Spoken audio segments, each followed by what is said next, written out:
Assalamualaikum and hi, my name is Nur Hazira binti Muhammad Rahim and we are from class KAM1105A. Today at this presentation, we will like to describe the right of trade union as stipulated in the Trade Union Act 1959. But before that, let me introduce my group members. Assalamualaikum and hi, my name is Nurin Fadilin Fikra binti Muhammad Rosti. Hi, Assalamualaikum. My name is Nafizah binti Muhammad Kamal. Assalamualaikum and hi, my name is Nur Afifah binti Ahmad Yazi. Hi, I am Nur Adilah binti Aziz. Hi, my name is Nur Zati binti Mazlan. Assalamualaikum, my name is Nur Afifah binti Ahmad Yazi, and the first one we will start with the definition of trade union. A trade union is an association of workmen and employers which are occupied temporary or permanent in a trade or an occupation or an industry to follow lawful objective such as Association of University of Malaya academic staff. Moreover, there are three types of trade unions in Malaysia, which is public sector, private sector, and employers union. The next one, the definition of Trade Union Act 1959. According to Section 2 of Trade Union Act 1959, trade union defined as any associations or combination of employers being employers employing employees in West Malaysia, Sabah or Sarawak, or of employees whose place of work is in West Malaysia, Sabah or Sarawak, as the case may be within any particular trade, occupation or industry, or within any similar and whether temporary or permanent,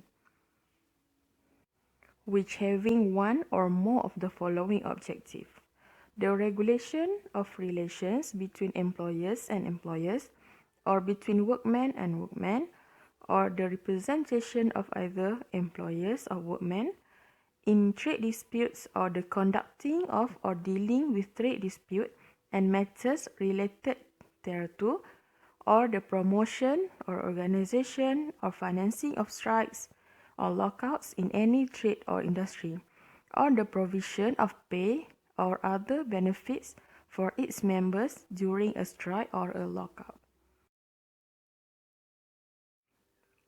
Next, the functions of Trade Union Act 1959.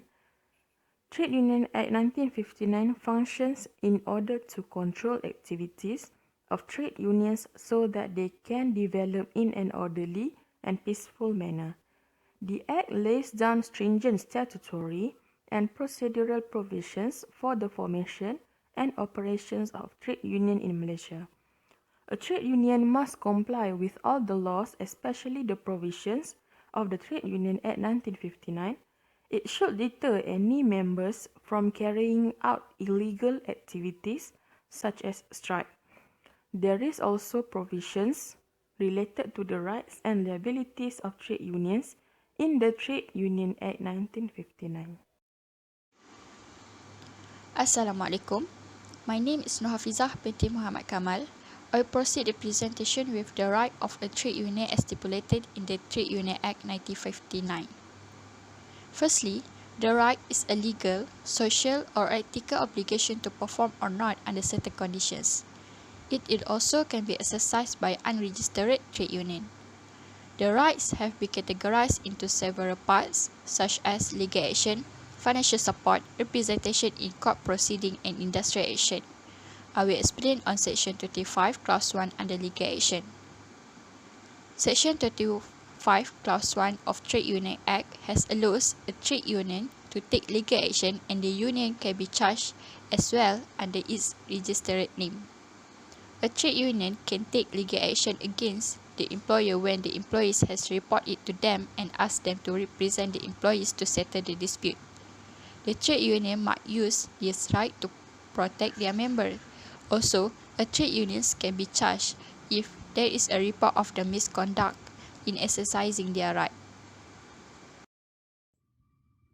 For example, in the case of National Union of Transport Equipment and Allied Industry Workers, Metal Industry Employees Union (NUTE) and Paper Product Manufacturing Employees Union versus Malaysian Trades Union Congress (MTUC) and Registers of Societies (ROS). Under this case, the plaintiff, which is the four unions, filed a suit to MTUC and ROS to conducting its election in accordance with its constitution have been postponed pending a decision on the position of president. The beginning of the case started when this trade union want the ROS to intervene and supervise the election and ensure the working committee acts in accordance with the MTUC constitution. The lawsuit was brought when J. Solomon, the MTUC Secretary General at that time, sent a circular to 77 General Council members on August 19 asking how many of them approved to the conference hosting. The ROS ordered the MTUC to have a General Council meeting first before hosting the conference after receiving objections. However, this directive was not complied with, it resulting in 4 trade unions seeking legal settlement. All positions were contested and had clear winners except for the post of president. Lawyer Srividya Ganapati, which representing the trade union, told Deputy Registrars Firdaus Sikhi Shahri Azli that the newly elected working committee meet on Sunday with the exclusion of the president and they will convene a General Council meeting on October 25 in preparation for another conference to pick the president. According to Section 25, Subsection 2 of Trade Union Act 1959, under proceedings by and against trade unions stated that an unregistered trade union may be sued and prosecuted under the name by which it has been operating or is generally known. It shows that the unregistered trade unions will not get immunity from the civil and criminal liability for any acts done in pursuance of a trade dispute. Registration of a trade union is not compulsory but considered as necessary under Trade Union Act 1959. This act insists on the registration of every union, though an unregistered trade union may function as a normal trade union defined under the Trade Union Act.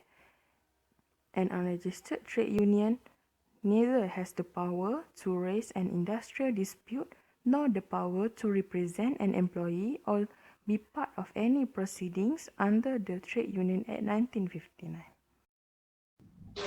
Section 25, Clause 3 Trade Union Act 1959. It specified that the registered trade union could be charged under the name it's used for registered under previously.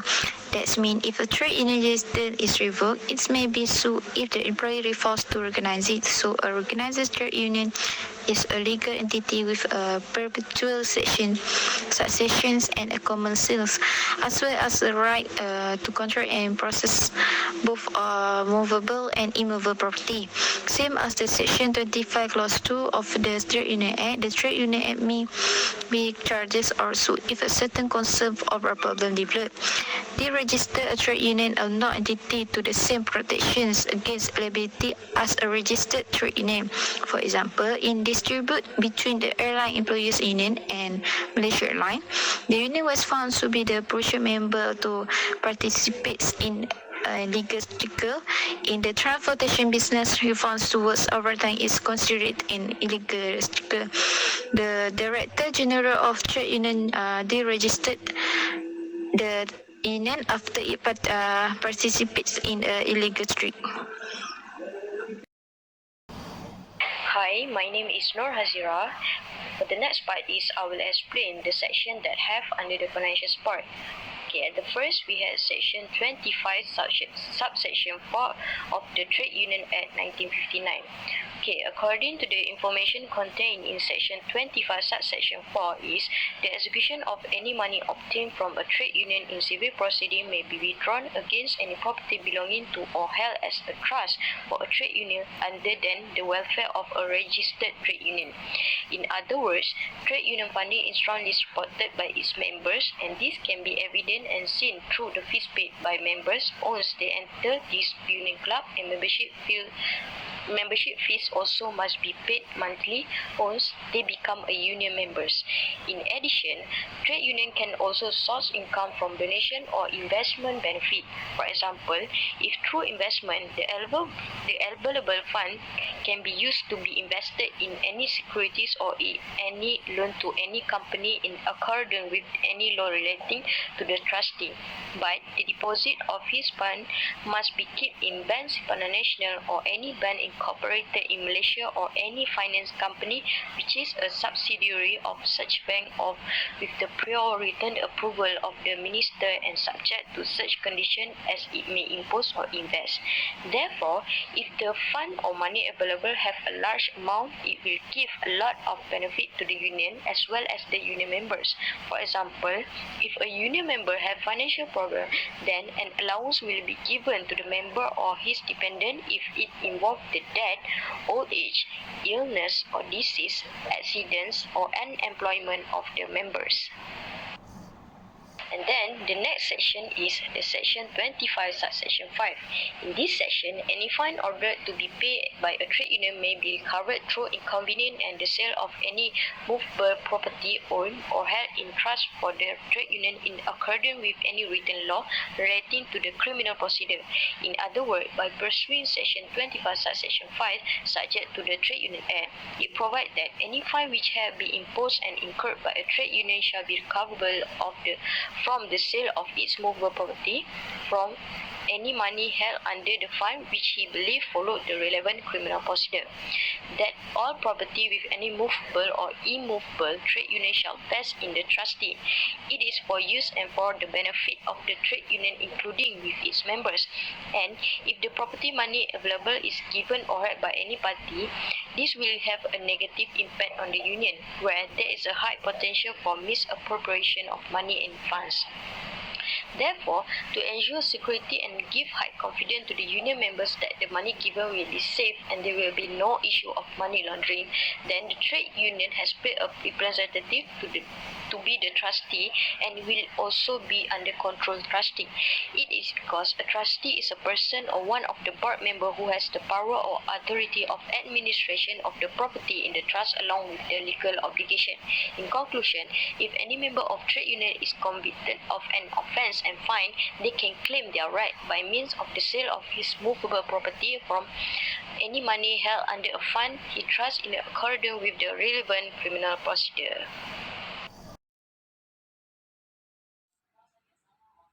Alright, let's we move to the next part, which is representation of court proceeding. It clarifies that the trade union not excluded from entering civil and criminal proceeding. The civil and criminal proceeding make sure that even the members or non-members of trade union are responsible on their mistakes and will be prosecuted for making disputes and entitled to get punishment if it was proven. We should know that as the member of trade unions, we have right to enter in court proceeding. Their right was protected in the court if their employers act beyond the contract which had been agreed with employees and tried to avoid from participating in trade union. If they are not satisfied with the employers, or they found that their employers have done something misconduct, they may represent their members of trade union or lawyers to defend them. Under Section 25, Subsection 6 in Part 4 of TUA 1959, It stated that the trade union have the right to be represented in any civil or criminal proceedings by any of its officers or by its lawyers. Such civil proceeding may be absent from work, having illegal strike or lockouts unless it was trade disputes, negligence, and so on. The proceeding will be held for breaching of an employment, interference with the trade, business, or employment of others, and interference with the right of others to dispose of his capital or his labor as he wills, as stated under Section 21 of Trade Union Act 1959. Alright, there is an example of case which is National Union of Bank Employees, NUB v. Bank Muamalat and Alliance Bank. In this case, NUB win the case after 7 years battle since 2012 to 2019. The right of union was objected when union busting tactics guilty detected by federal court's ruling. Both banks promote workers without giving them any real executive power as implied in their employment letters. So as in this case, both banks are trying to prevent their employees to enter into a trade union or any trade union by offering a position that will be better, but it is not true. So the new member applied a lawyer as representative, namely Edmund Boyne, to fight for their right.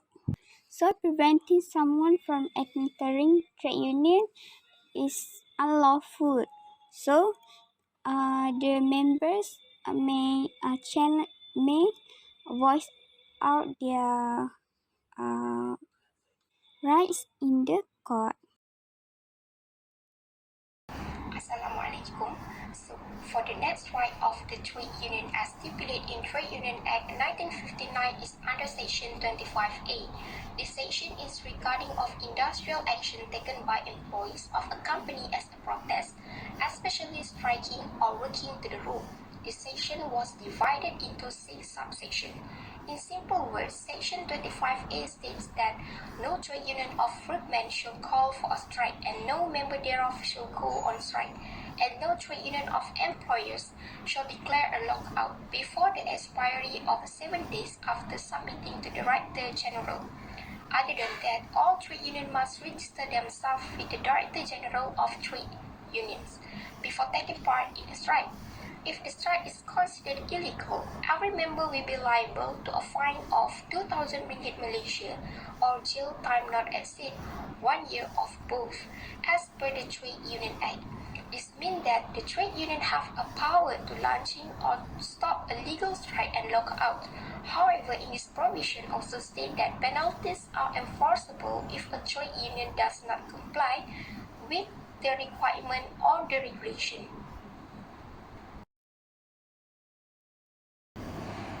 Based on Section 25A, it can be related to the case of Renesas Semiconductor Kuala Lumpur Sdn Bhd versus member of the Electronic Industry Employees Union Western Region Peninsula Malaysia. This case started when 87 civil society organizations from Malaysia and abroad are calling on Renesas Semiconductor Kuala Lumpur Sdn Bhd, formerly known as NEC Semiconductor Malaysia Sdn Bhd, to stop, delaying, and immediately accord recognition to the union.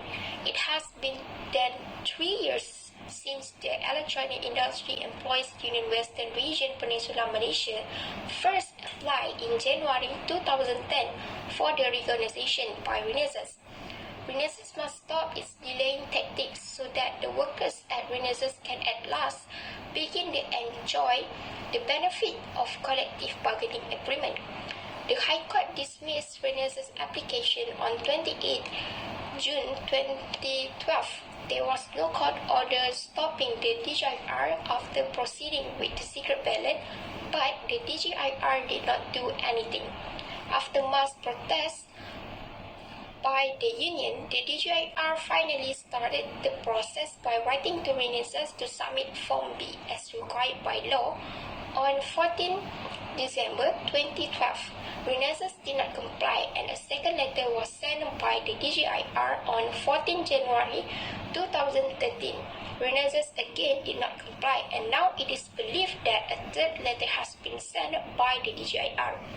The case of Renaissance Semiconductor Kuala Lumpur Sdn Bhd versus member of the Electronic Industry Employees Union Western Region Peninsula Malaysia seems can be related to the Section 25A because of how this case shows that how union voice their right through strike as stipulated in the Trade Union Act 1959 Section 25A.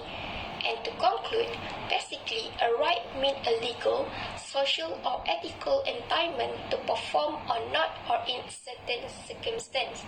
There are several rights enjoyed by the trade union as bestowed by the law. These rights are also enjoyed by non-registered trade union. That's all from me. Thank you. In conclusion, a trade union must follow all legislation, include the requirement of the Trade Union Act 1959. It should be deter all parties from the engaging in criminal activities such as striking. It is the responsibility of a trade union to operatively manage union trainings in accordance with union rules and law. The trade union will be used to the gains employee or employee union to recognize. The number of executive personnel must be kept in mind by the Malaysia Trade Union and Industry Relations Institute. This is time to enact a professional arbitration clause, and the tripartite mediation method used in Singapore may first be included as a part of the dispute resolutions missions in the Trade Union Law and Industry Cooperation Act. Malaysia Labour Union must be granted the ability and power to engage with international counterparts on their behalf. The Malaysian Trade Union Congress MTUC play a critical role in advocating for charges in the law or the information of a new worker legislation.